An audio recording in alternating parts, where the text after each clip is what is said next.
तो स्टूडेंट्स हैं और उनके नाम पे कॉन्ट्रैक्ट है, तो तुम दोनों जब काउंसिल टैक्स एग्जाम्शन के लिए डालोगे तो अपनी दोनों ऑलरेडी भर चुका हूँ, पर जो अमाउंट आया था वो इतना आया था। तो मैं अपना proof of student status online, वो तुम्हारी वेब मतलब कोई इन्फोर्समेंट ऑफिसर सच में आ जाते हैं, क्योंकि सारी डिटेल्स तो इन पे है ही हमारी।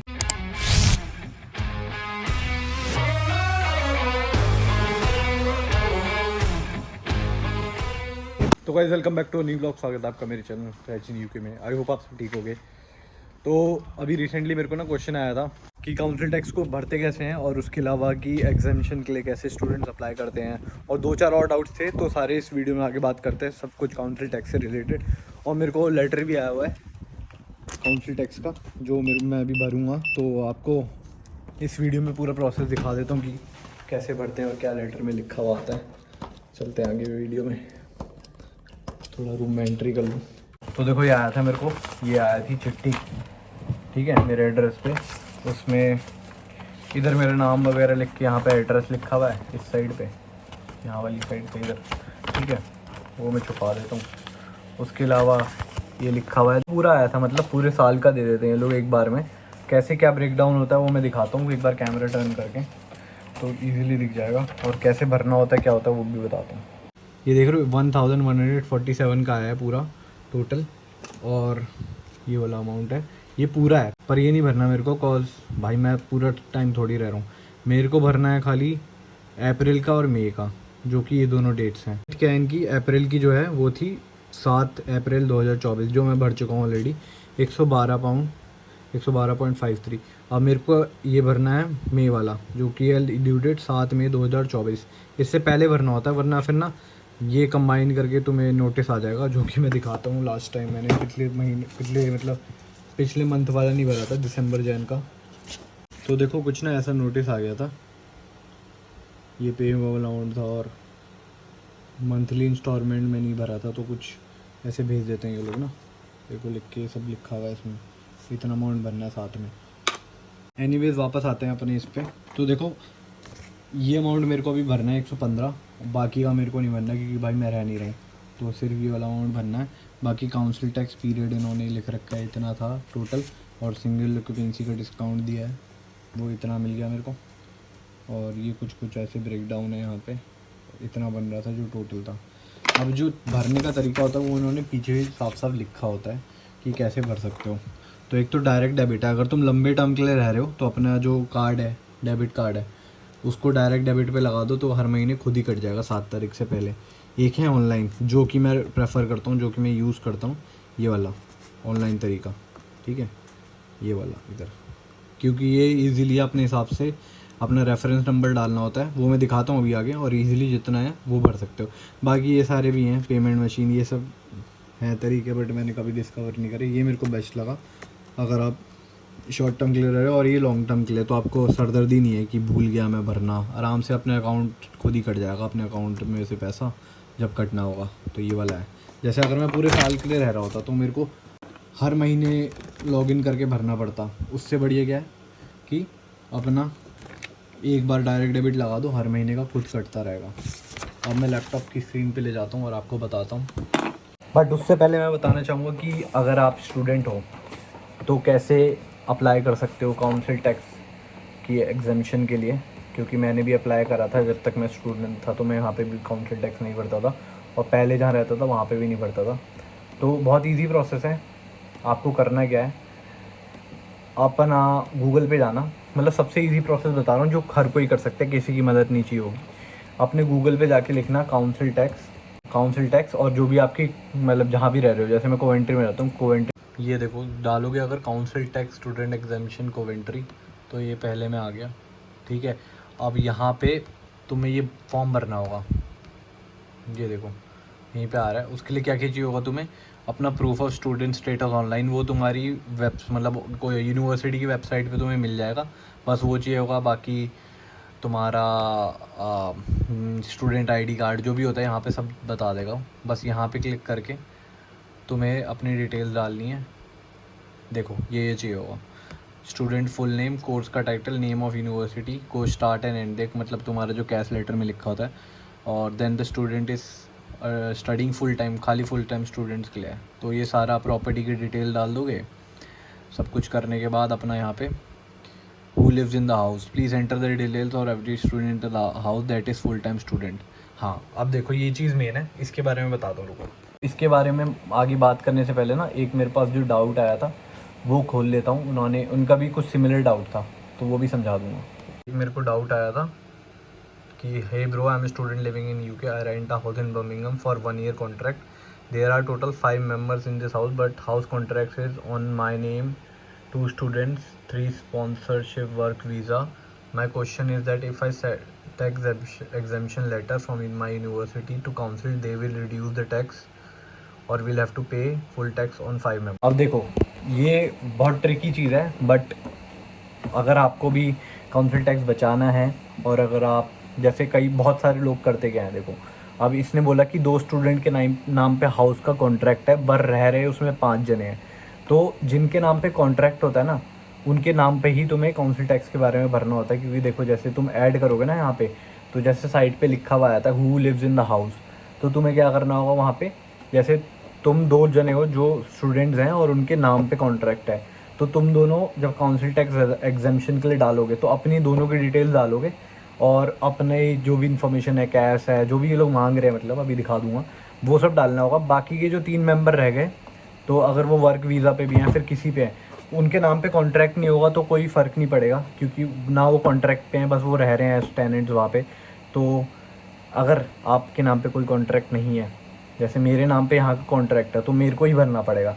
बट अगर जैसे इस घर में इस जगह पे 3 जने रह रहे होते, मतलब कॉन्ट्रैक्ट एक बंदे के नाम पे होता, अगर वो स्टूडेंट होता तो वो एग्जामिशन के लिए डाल देता, फिर मैं काउंसिल टैक्स से बच जाता। काफ़ी लोग यही करते हैं, जैसे एक कोई 2 स्टूडेंट 3 स्टूडेंट ने मिलके बड़ा घर ले लिया, बाकी के अगर वर्क वीज़ा पे हैं तो उनको पूरे घर का काउंसिल टैक्स नहीं भरना पड़ेगा, क्योंकि कॉन्ट्रैक्ट 2 जनों के नाम पे है। ये वाली चीज़ है। तो अगर आप लोग भी ऐसे रह रहोगे तो एग्जामिशन आपको मिल जाएगा अगर आपके साथ कोई।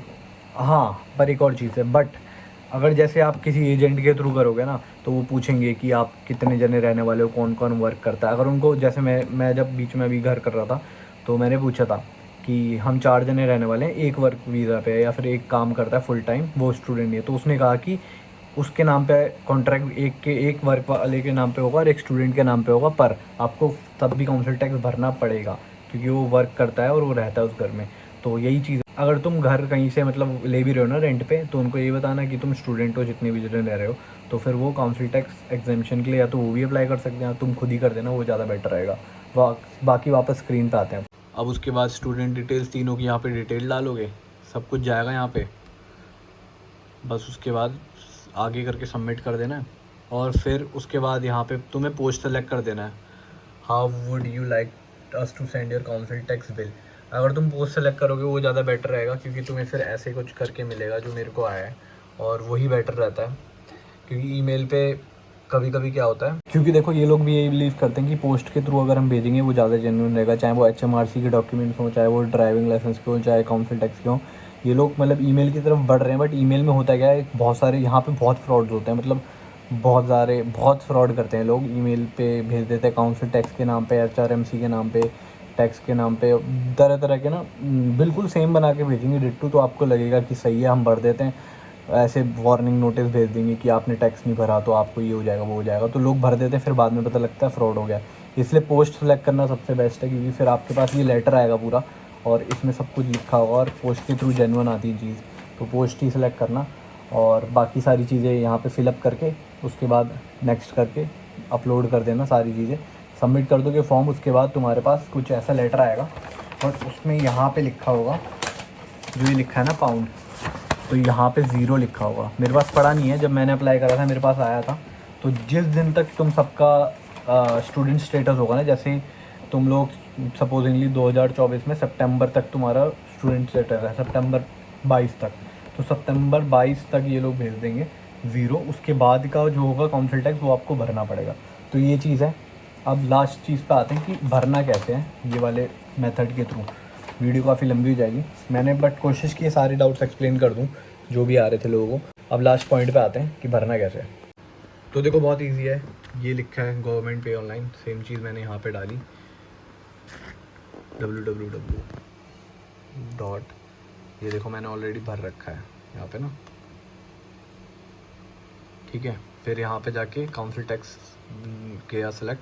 अब रेफरेंस नंबर क्या होता है, रेफरेंस नंबर तुम्हारे ये देखो यहाँ पे लिखा होगा, मैं दिखाता हूँ, ये लिखा होता है इधर। तो ये रेफरेंस नंबर यहाँ पे डालना है। तो जैसे मैंने अपना नंबर डाल दिया, देखो रेफरेंस नंबर डाल दिया। अब मेरा बैलेंस इतना दिखा रहा है क्योंकि मैं ऑलरेडी भर चुका हूँ, पर जो अमाउंट आया था वो इतना आया था, तो मैं ऑलरेडी ये वाला अपना भर चुका हूँ, इसमें ऑटोमेटिकली हो गया क्योंकि लास्ट महीने भरा था। अब करना क्या है, मेरे को यहाँ पे जाना है, रेफरेंस नंबर के थ्रू ये लोग खुद सेलेक्ट कर। उसके बाद देखो क्या करना है, अपना अकाउंट नेम डालना है, मतलब जिस नाम से है, मेरा रचित सिंह नाम से, फिर एड्रेस और पोस्ट कोड जहाँ रह रहे हो। फिर यहाँ पे तुम्हें सेलेक्ट करना है जितना मुझे इस महीने भरना है मई का। तो मेरा मई का है 115 पाउंड, ठीक है एग्जैक्ट, तो 115 ये सेलेक्ट करूँगा मैं। अभी रुक जाओ, देखो उसके बाद ये आ जाएगा यहाँ पे 115 पाउंड, 115 पाउंड ऐसे दिखाएगा टोटल अमाउंट जितना भर रहा हूँ मैं। कंटिन्यू करा आगे भी। अब यहाँ पे आएगा, तुम्हें तुम्हारे कार्ड की डिटेल डालनी है, सिंपल कार्ड की डिटेल डालोगे। फिफ्थ स्टेप होगा वो अपना तुम्हारे ऐप से कंफर्म करेगा, जिस भी अकाउंट मतलब जिस भी बैंक का तुमने कार्ड डिटेल डाली है तो वो उस ऐप से कंफर्म कर लेगा नेट बैंकिंग। और सिक्स स्टेप होगा तुम्हारी रिसीट आ जाएगी, जो कि कुछ दिखती होगी ऐसी, मैं दिखाता हूँ तुम्हें। तो देखो वैसी कुछ रिसीट आ जाएगी जिसमें तुम्हारी सारी इन्फॉर्मेशन होगा, कार्ड ऑथराइज हो गया और तुमने भर दिया है, that's it.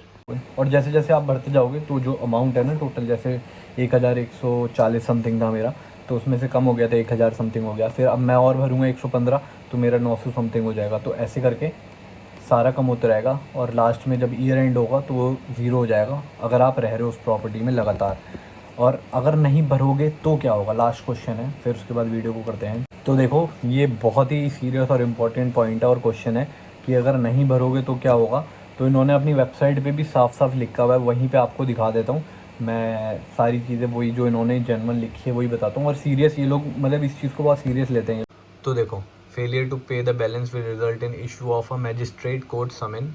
Final notice will be issued for account where there is no right to pay by installment as the amount payable was previously requested on the council tax bill in one lump sum। जैसे मेरे को आया था same तरीके का, अगर आपने भरा नहीं काफ़ी टाइम तक, देखो ऐसे होता है कुछ, पहले तो रिमाइंडर आएगा, ठीक है, फिर फाइनल नोटिस, फिर समन लोगे। तो देखो पहला रिमाइंडर मेरे को आया था, उसी पे भर दिया था मैंने, सॉरी सेकंड रिमाइंडर आया था मेरे को, मैंने सेकंड रिमाइंडर पे भर दिया था।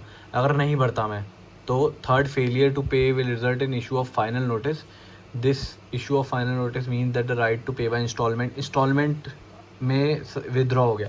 सो सपोजिंगली अगर मैं ये वाली पेमेंट और ये वाली पेमेंट टाइम पे नहीं करूँगा मंथली, तो मेरा को दो नोटिस आएंगे कि मैंने नहीं भरी है दोनों। अगर मैं नहीं भरूँगा फिर भी, तो जितना भी काउंसिल टैक्स होगा ये सारा मेरे को एक बार में भरना पड़ेगा, क्योंकि मैं उनकी बातों पे नहीं चल रहा हूँ।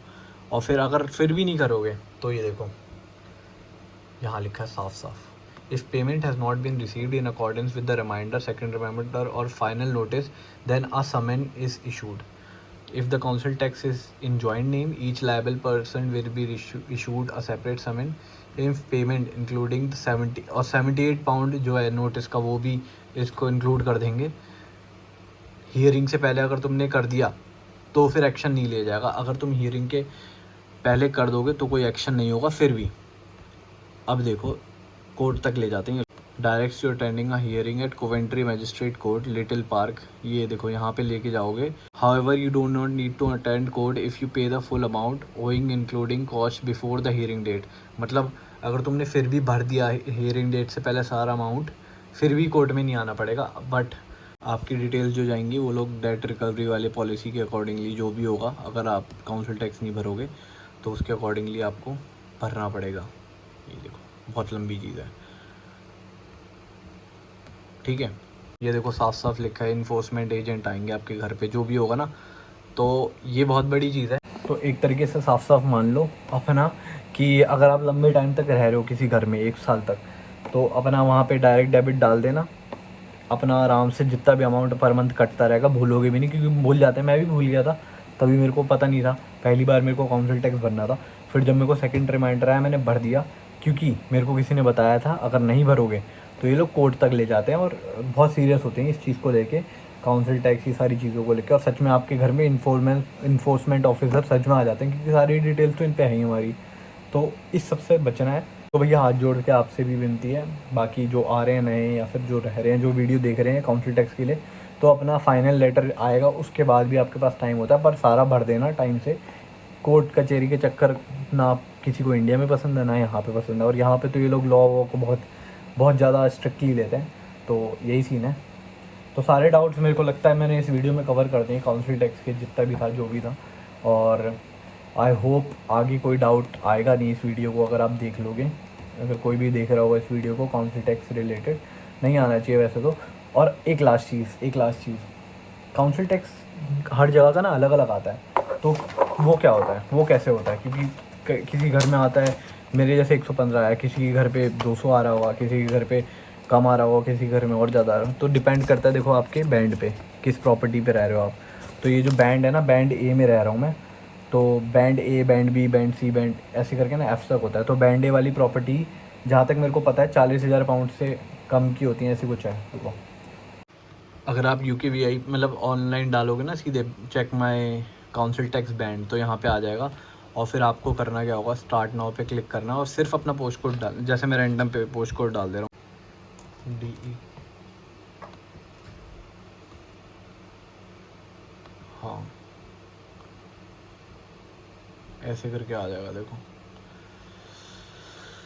काउंसिल टैक्स बैंड सी, अब सी में कितना आता है काउंसिल टैक्स वो चेक करना है अगर, तो बैक जाओ, ये देखो ये आ गया। अपनी प्रॉपर्टी का डालना, हाँ मैंने 40,000 ठीक बोला था, up to and including 40,000 pound. तो अपनी प्रॉपर्टी का पोस्ट कोड डालोगे और फिर बैंड के अकॉर्डिंगली आ जाए। Value of property as at 1991 values, तो ये दिखा रहा है अप टू एंड इंक्लूडिंग 40,000 तक की अगर प्रॉपर्टी आपकी, तो एनुअल इतना आएगा, जो कि करेक्ट है मेरा।